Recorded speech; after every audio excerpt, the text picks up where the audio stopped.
Assalamualaikum warahmatullahi wabarakatuh.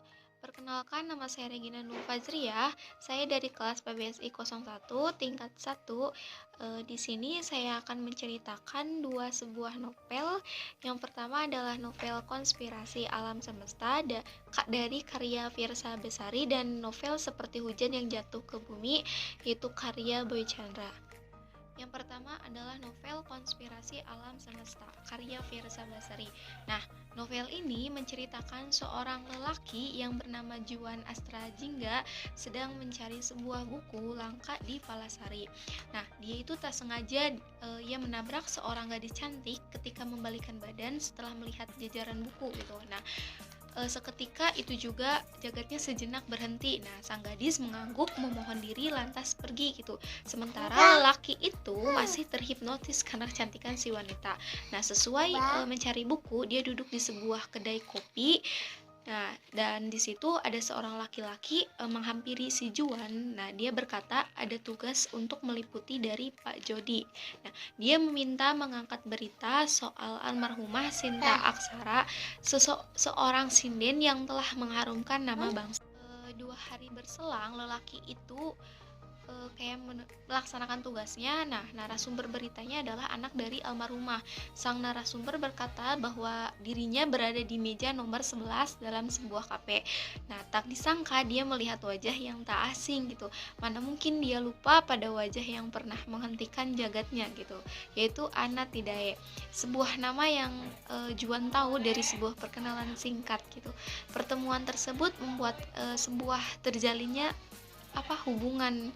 Jadi waktunya berjalan, hubungan tersebut membawa mereka berdua ke dalam sebuah pertualangan yang belum pernah Ana lakukan gitu. Nah, bersama 2 orang teman yaitu Juan, Dude, dan Anissa, mereka berempat mendekati gunung Slamet gitu. Ana menganggap hal tersebut kayak tidak ada gunanya gitu, dan hanya menghabiskan tenaga. Nah, setelah separuh perjalanan, si Ana menyadari bahwa Juan dan dia gitu telah terpisah dari rombongan karena kelambanan Ana yang tidak pernah mendaki gitu. Nah, malam membawa mereka berdua tenggelam dalam hangatnya perbincangan dengan ditemani lampu kota yang menjelma menjadi bintang buatan yang tak kalah dengan bintang di langit gitu. Mentari pagi muncul gitu, dan mereka berdua kayak bergegas pergi untuk menyusul rombongan. Mereka akhirnya sampai pada puncak di mana teman Juan menunggu dengan sebuah bendera yang bertuliskan Ana Tidae, maukah kamu gitu berkomitmen denganku? Nah, si Ana diminta menjawab pertanyaan tersebut. Nah, pertanyaan tersebut oleh si Juan gitu. Nah, akhirnya dengan senang hati dia mau berkomitmen dengan si Juan gitu. Nah, pada saat itu telepon berdering dari sakunya si Juan. Nah, dia ada sebuah tugas baru gitu menghampirinya. Namun tugas tersebut bukan tugas biasa gitu, namun juga pengabdiannya untuk negara. Nah, Juan beserta timnya diminta meliputi aktivitas organisasi pemberontak yang ada di Papua. Dengan berat, ia harus meninggalkan si Ana untuk waktu yang cukup lama. Namun Juan tetap mengirimkan surat secara berkala kepada si Ana, meskipun sekedar memberikan kabar. Pada itu si hati Ana panik karena surat yang biasanya dia terima tiba-tiba saja berhenti. Nah, dia pun menanyakan kepada LSM yang bertanggung jawab, namun tetap saja gitu tidak terdapat informasi yang Ana dapatkan. Di suatu sisi, Juan yang saat itu sudah berada di daerah pemberontakan telah ketahuan gitu. Dilihatnya seseorang kayak berbadan tinggi, besar, dan berkulit hitam tengah memperhatikan sebuah selendang yang Juan dapatkan ketika ia berkenalan dengan seorang mace di pelabuhan.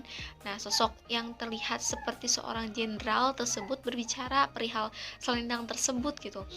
Nah, ternyata jenderal tersebut merupakan saudara dari mace tersebut. Nah, dibawalah mereka ke daerah pedalaman yang tidak diketahui gitu. Mereka tidak disiksa, melainkan diperbolehkan meliputi aktivitas yang mereka lakukan. 1 bulan mereka berada di sana dan akhirnya mereka itu dibebaskan kembali oleh para pemberontak.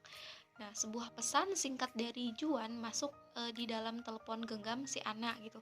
Sontak hal tersebut kayak membuat kebahagiaan yang tak pernah Ana rasakan selama hidupnya. Hubungan mereka hubungan mereka dalami kayak membuat mereka itu berani untuk mengambil langkah ke jenjang yang lebih tinggi lagi gitu. Dengan berani si Juan itu meminang anak. Nah, kayak telah dibangun kayak sebuah rumah putih di atas bukit sebagai rumah yang akan mereka tinggali itu. Nah, 8 bulan berlalu, anak yang saat itu tengah bersantai di beranda rumah diajak berbicara oleh si Juan. Nah, dia itu meminta izin si anak untuk pergi ke Gunung Sinabung untuk misi kemanusiaan. Nah, yang saat itu masih tidak bisa melupakan kejadian di Papua, kayak tidak rela itu suaminya meninggalkannya.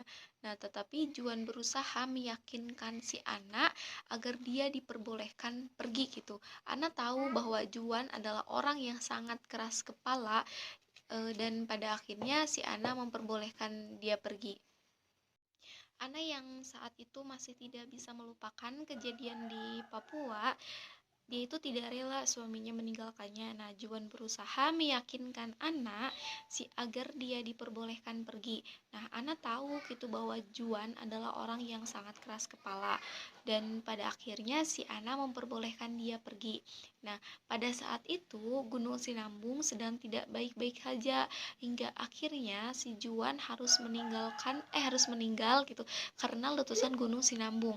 Dan sudah 5 bulan si Ana ditinggal suaminya, namun dia tidak sendiri, dia ditemani dengan seorang malaikat kecil yaitu Ilya Astrajingga, yang pada saat itu Juan juga tidak tahu bahwa si Ana itu dia sedang hamil gitu di saat si Juan sedang di Gunung Sinambung tersebut. Oke, sekian dari saya. Mohon maaf bila ada kesalahan. Wassalamualaikum warahmatullahi wabarakatuh. Ana yang saat itu masih tidak bisa melupakan kejadian di Papua, kayak tidak rela gitu suaminya meninggalkannya lagi. Nah, si Juan berusaha meyakinkan Ana agar dia diperbolehkan pergi gitu. Nah, si Ana tahu bahwa Juan adalah orang yang sangat keras kepala dan pada akhirnya si Ana memperbolehkan dia pergi. Nah, pada saat itu Gunung Sinambung sedang tidak baik-baik saja gitu. Hingga akhirnya si Juan harus meninggal karena letusan Gunung Sinambung tersebut. Dan sudah 5 bulan berlalu, si Ana ditinggal suaminya, namun dia tidak sendiri gitu.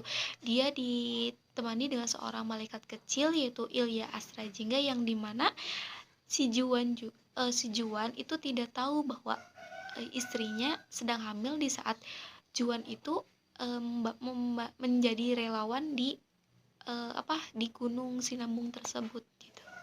Oke, kita akan lanjut ke novel yang kedua. Yang kedua adalah novel Seperti Hujan yang Jatuh ke Bumi karya Boy Chandra. Nah, novel ini menceritakan si Kevin, yaitu mahasiswa jurusan fisika yang memiliki wajah tampan namun dingin gitu dan pendiam. Ia aktif di berbagai forum dan komunitas pecinta alam di kampusnya. Meskipun dingin terhadap perempuan, tetapi si Kevin ini tidak dengan gadis spesialnya, yaitu gadis yang sudah bersahabat dari kecil, yaitu Nara Senja, lebih tepatnya mahasiswa jurusan seni tari dan musik di universitas yang sama dengan si Kevin. Nah, gadis dengan dagu yang terlihat runcing, rambut alis yang lentik dan bibir tipis merah muda, persahabatannya yang hingga kini masih berlanjut kayak membuat banyak kisah yang telah mereka lalui gitu, baik suka maupun duka. Hingga Nara yang tidak sadar bahwa Kevin itu sudah memendam rasa terhadap dirinya sejak lama. Nara mudah sekali untuk jatuh cinta dan seringkali gagal dalam hal percintaan. Nah, dengan sabar si Kevin itu selalu ada saat Nara mencurahkan isi hatinya. Nah, Junaid adalah lelaki yang singgah di hati Nara gitu. Setelah pengkhianatan yang dilakukan oleh kekasih dan sahabat si Junaid. Nah, Nara mampu mengobati dan menutupi luka yang mengganggu secara perlahan gitu. Junaid memang hobi memanjat tebing gitu yang ia jadikan untuk pelarian. Tak butuh lama untuk saling mengenal, mereka pun kayak berpacaran gitu. Kevin yang mengetahui pun hanya bisa mengukir senyum dan mendukungnya walaupun ia merasa sakit, dan mencoba untuk membuka hati untuk si Tiara, Tiara itu adalah salah satu temannya di komunitas pecinta alam. Sudah sejak lama si Tiara itu menyimpan rasa untuk si Kevin, sehingga ia tak menyiapkan kesempatan untuk menjalin hubungan dengan si Kevin. Nah, hingga di saat kebahagiaan dan rasa yang membuncah di antara Junaid dan Nara, si Junaid meninggal gitu saat panjat tebing. Selesai sudah kisah mereka, di saat Nara berduka, si Kevin pun menemani untuk menguatkan si Nara dan perlahan melupakan si Tiara. Nah, Tiara pun kayak menyerah terhadap si Kevin yang hatinya sudah ditetapkan untuk Nara gitu. Seiring berjalannya waktu, saat hujan turun di sore hari yang menumbuhkan keberanian si Kevin untuk menyatakan perasaannya kepada si Nara. Oke, sekian dari saya. Mohon maaf bila ada kesalahan. Wassalamualaikum warahmatullahi wabarakatuh.